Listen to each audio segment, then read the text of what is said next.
सफल बने, समर्थ बने, पावन बने जीवन।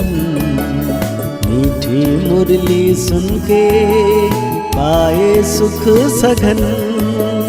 आज का चिंतन, आज का चिंतन। ओम शांति। Good morning.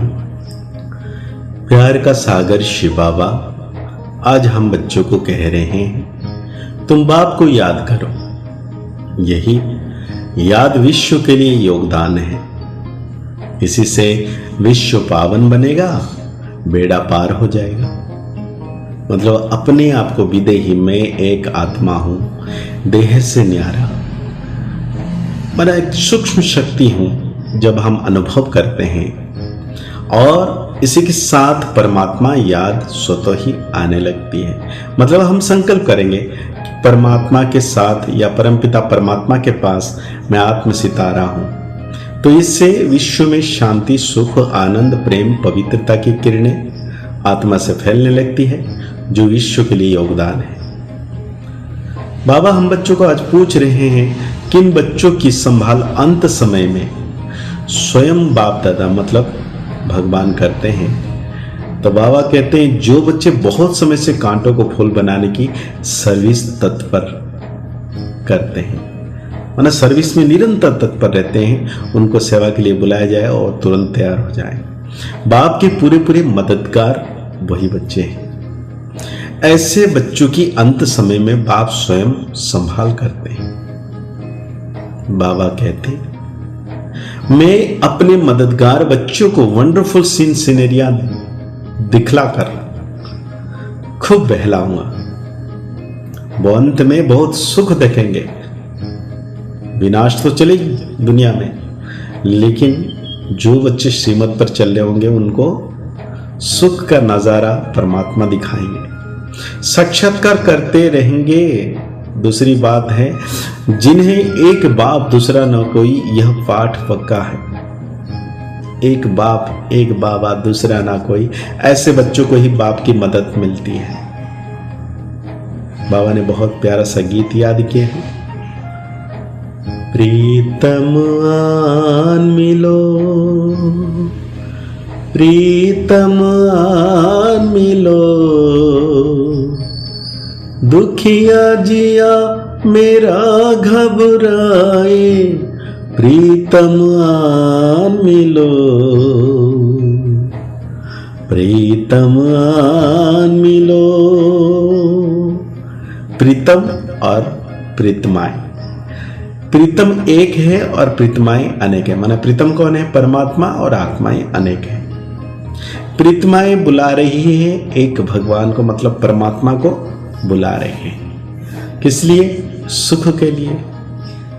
कन्या बुलाती है, प्रीतम आन मिलो, किस लिए? सुख के लिए। मतलब आत्मा बुलाती है परमात्मा को, अपने साजन को, आओ और हमें अपने साथ ले चलो अपने घर, सुख दे दो, शांति दे दो, आनंद दे दो, प्यार दे दो। परंतु अब बच्चे जान गए हैं, जबकि रावण राज्य है तो प्रीतम से कोई सुख मिल नहीं सकता। लौकिक वाला देह दुनिया की बात कर रहे हैं बाबा। रावण राज्य में सुख हो ना सके। बाबा कहते हैं, दुख है तो प्रीतम को याद करते हैं, फिर प्रीतम मिल जाता है तो आधा कल्प प्रीतमाएं याद करने से छूट जाती है। अभी तुम जानते हो सबसे मीठा, सबसे प्यारा प्रीतम कौन है? परम पिता परमात्मा, सबसे ऊंचा और सबसे श्रेष्ठ। यहां कोई मनुष्य अपने को श्रेष्ठ से श्रेष्ठ कह ना सके। सबसे प्यारा प्रीतम है ही एक परम पिता परमात्मा, सबसे ऊंचा, सबसे श्रेष्ठ। तो कहते हैं, साधु लोग में जो ऊंच होते हैं उनको और साधु लोग दंडवत प्रणाम करते हैं। तो बाप भी आते हैं, जिसको बुलाया जाता है वो आएंगे जरूर। बाप का बनने से एक सेकंड में सुख का वर्षा मिल जाता है। बाबा का बने और सुख का वर्षा मिल जाता है। यह भी बेहद का बाप है। अब अच्छी रीति इनको पहचान लेते हैं। पहचानने में कोई तकलीफ नहीं है। बच्चे बहुत हैं। गाया जाता है सन सोज फादर, तो किसके कहने की दरकार नहीं। ढेर के ढेर ब्रह्मा कुमार कुमारियां हैं। बच्चे बहुत हैं। गाया जाता है सन सोज फादर। तो बाबा कहते इतने ढेर बच्चे सिवाय ईश्वर के और कोई के हो ही नहीं सकते हैं। भगवान को ही इतने बच्चे हो सकते हैं।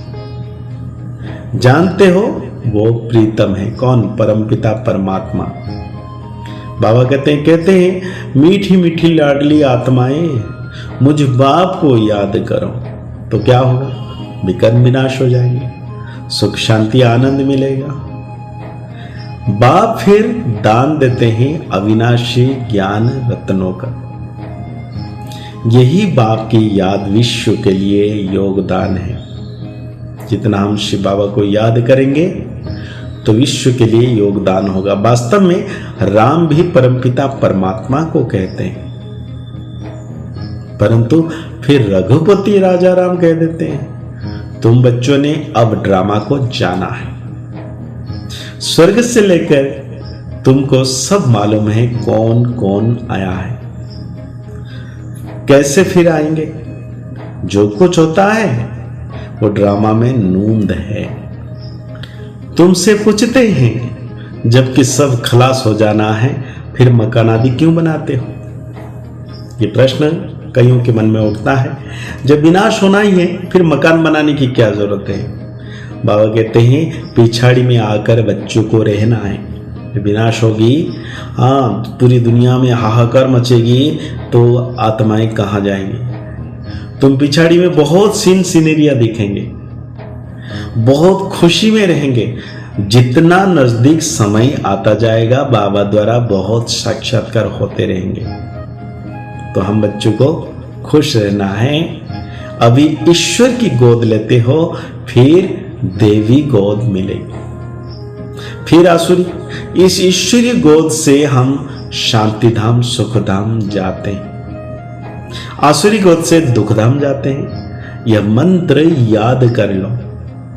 बांधेली गोपिकाएं पुकारती है तो उन्हों के लिए कोई ना कोई प्रयत्न करना पड़ता है। बाबा छोटे छोटे गांव में तो जा नहीं सकेंगे, तो हम बच्चों को भगवान को प्रत्यक्ष करने के लिए, हाँ, बाबा तो परमात्मा आए, ब्रह्मा तन द्वारा ज्ञान दिए, लेकिन अभी कर्तव्य क्या है हम बच्चों का? कि सबको ये सुनाना है कि मेरा बाबा आ गया। समझाया जाता है बलिहार भी कैसे जाना है। राजा जनक बलि चढ़ा, फिर कहा गया अब ट्रस्टी हो संभालो। रचना की पालना तो तुमको जरूर करनी है। कहते हैं परिवार को जरूर संभालना है। तुम अपने को आत्मा ट्रस्टी समझो। मैं निमित्त हूं, करन करावनहार करा रहा है।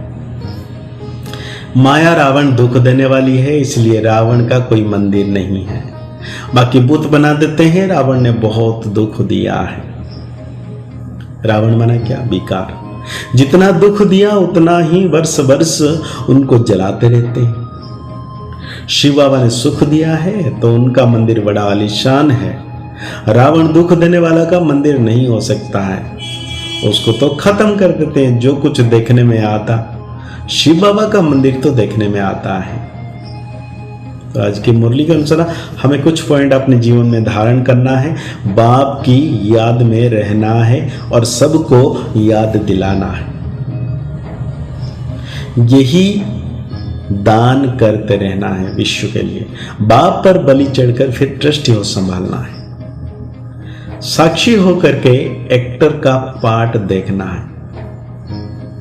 सभी अपना अपना पार्ट बजा रहे हैं, हम पार्ट पूरा कर खुशी से वापस जा रहे हैं। इसी स्मृति में सदा रहना है। अब कहाँ जाना है? परम धाम, अपने घर। तो आज की मुरली से बाबा से हमें वरदान ले लेना है। सदा बाप समान बन, अपने संपन्न स्वरूप द्वारा सर्व को वरदान देने वाले वरदानी मूर्त भव। हम कौन है? वरदानी मूर्त। भारत में विशेष देवियों को वरदानी के रूप में याद करते हैं, लेकिन ऐसे वरदानी मूर्त वही बनते हैं जो बाप के समान और समीप रहने वाले हो। अगर कभी बाप समान और कभी बाप समान नहीं लेकिन स्वयं के पुरुषार्थी हैं तो वरदानी नहीं बन सकते, क्योंकि बाप पुरुषार्थी नहीं कराता, वो सदा संपन्न स्वरूप में है। जब समान अर्थात संपन्न स्वरूप में रहो तब कहेंगे वरदानी मूर्त। तो आज जो बाबा ने हमें वाणी सुनाई उस पर हमें स्लोगन ले लेना है, याद की तीव्र दौड़ी लगाओ तो बाप के गले का हार, मतलब विजयी मणके बन जाएंगे।